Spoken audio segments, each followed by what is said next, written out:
কি গো, ভাতগুলো এখনো শেষ করনি? মাছটাও তো ধরে পড়ে আছে। রান্না ভালো হয়নি? স্নান সেরে এসে মাথায় গামছাটা জড়াতে জড়াতেই খুব শান্ত স্বরে জিজ্ঞেস করলো অনু। সাথে সাথে পাশ থেকে চিনি বলে উঠল, মা দেখো না, দিদুনকে এই মাছটা দিলাম বলে রেগে গেছে। তুমি তো এই দুটো মাছই আমাকে আর দিদুনকে খেতে বললে, তাই না? অনু মাথা নেড়ে বলল, হুম। পেটি দুটো তোদের দুজনের জন্যই রেখেছি। সাথে সাথেই স্বপ্না দেবী বললেন, কি বলিস অনু তুই? জামাই খাবে, দাদুভাই খাবে, ওদের না দিয়ে আমি পেটি খেয়ে নেব? তাও আবার এত বড় মাছ? আমি পারবো না। অনু দেখল স্বপ্না দেবী ঘোলা চোখে দেখছেন মেয়ের দিকে। কি চেহারা হয়েছে মানুষটার! হাড়গুলোই শুধু শরীরে আছে, আর ও তার ওপরে থেকেই চামড়ার একটা প্রলেপ থাকতে হয়, তাই আছে। মুখটা দেখে মায়া হলো অনুর।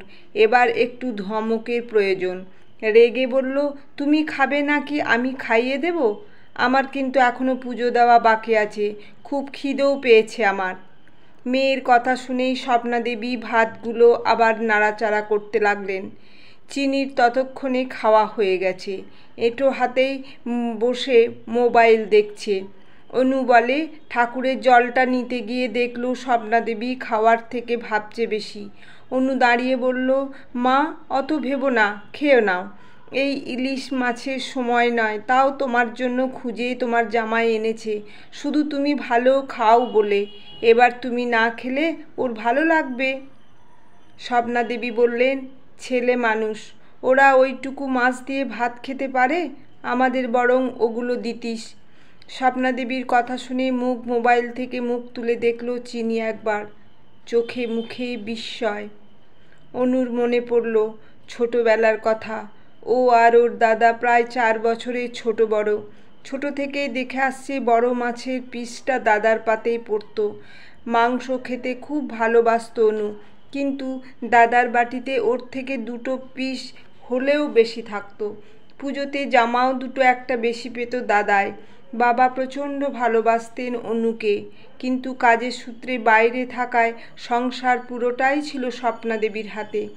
উনি অনুকে ভালোবাসতেন না সেটা নয়, ওনার মনে আজও এই ধারণা যে ছেলে মানুষ বলে ভালো জিনিসের অংশীদার শুধু ওরাই। বিয়ের আগের বছর জন্মদিনে যখন বিয়ে ঠিক হয়ে গেছে, মনটা খুব খারাপ লাগছিল স্বপ্না দেবীর। সেদিন প্রথম মেয়ের জন্য টান অনুভব করেছিলেন। সে বছর নিজে হাতে পায়েসও বানিয়েছিলেন, কিন্তু মেয়েটা খায়নি। এক বন্ধুর বিয়েতে গেছিল, পরের দিন ফিরেছে।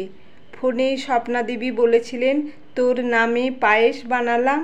অনু বলেছিল, দাদাকে খাইয়ে দাও। হয়তো গলায় সেদিন অভিমান ছিল, যেটা স্বপ্না দেবী বুঝতে পারেননি। সত্যি সেদিন ওই পায়েসটা ছেলেকে হোস্টেলে পাঠিয়ে দিয়েছিল। ডাক্তারি পড়ার জন্য হোস্টেলে থাকতো অর্ণব। আজ মস্ত ডাক্তার হয়েছে স্বপ্না দেবীর ছেলে। কত ধুমধাম করে বিয়ে দিয়েছে। পুরো পাড়ার লোক আজও বলে। অনুর বিয়েটা বরং খুব সাদামাটা ছিল। ওর বাবা বলেছিল আরও জাঁকজমকের কথা, কিন্তু স্বপ্না দেবী চাননি। বলেছিলেন, মেয়ের বিদায় এত ঘটা করে দেওয়ার কি আছে? এটা তো দুঃখের ঘটনা। ছেলে ছেলে করে পাগল হয়ে গেছিলেন স্বপ্না দেবী। সেই ছেলেই বিয়ের পর থেকে ছাড়া ছাড়া হয়ে গেল, আর বাবা মারা যাওয়ার পর তো আলাদাই হয়ে গেল। আজ দিন 7 বিছানায় পড়েছিলেন, একটাবার ফোন পর্যন্ত করেনি অর্ণব। অথচ অনু 2 বেলা খোঁজ নিত। শেষমেশ বেগতিক দেখে বরকে পাঠিয়ে নিজের কাছে আনিয়ে নিল। দিদুন খাও তাড়াতাড়ি, আমি তোমার থালাটা নেব বলে বসে আছি। মায়ের পুজো করে খেতে খেতে 4টে বাজবে, তাই এই থালাগুলো আমি ধুয়ে রাখবো। চিনির তাড়াতাড়িতে ভাতগুলো মুখে ঢোকালেন স্বপ্না দেবী। কতদিন পর ভালো করে খাচ্ছে আজ।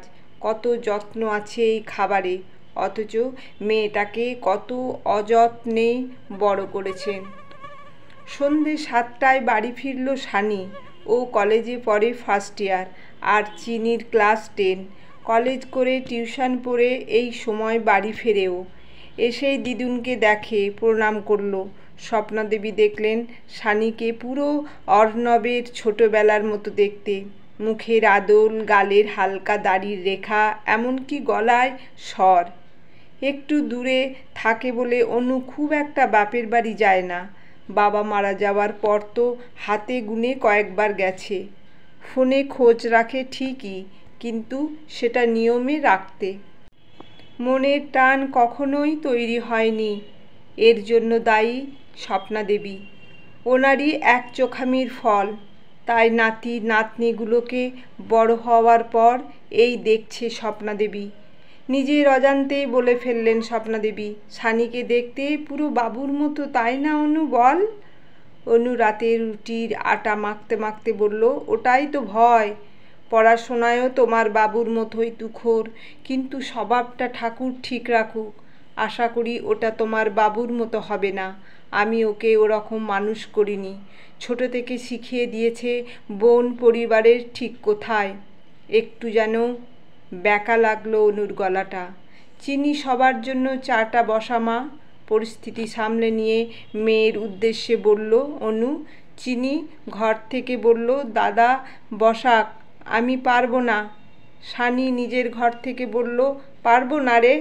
সঙ্গে সঙ্গে অনু বলল, আজ তুমি বানাবে। দাদা এইমাত্র কলেজ থেকে আসলো। দাদা বাড়িতে থাকলে এটা দাদারই দায়িত্বে থাকে।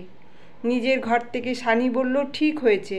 চিনি বলল, ধুস, ভালো লাগে না, বলেই দুমদাম করে ঘর থেকে এসে রান্নাঘরে ঢুকলো।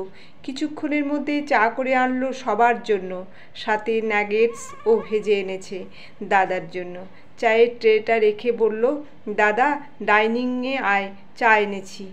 চিনি চা দিল স্বপ্নাদেবীকেও, অনুকেও। সানি এসেই প্লেট থেকে দুটো নাগেটস তুলে বোনের মুখে দিয়ে বলল, হাঁ কর। চিনি বলল, তুই খা, পেট ভরা আমাদের। সানি বলল, হাঁ কর তাড়াতাড়ি, না হলে পেট ছুটবে আমার। চিনি হেসে হো হো করল। তারপর সানি প্লেট আর চায়ের কাপ নিয়ে সোফায় এসে বসল। সুন্দর দৃশ্য। অবাক হয়ে গেছে স্বপ্নাদেবী। ভাবতেই পারেন না এরকমটাও হয়। স্বপ্নাদেবীর চোখ মুখ দেখে এক রাস অহংকার ভরে গেল অনুর মুখটা।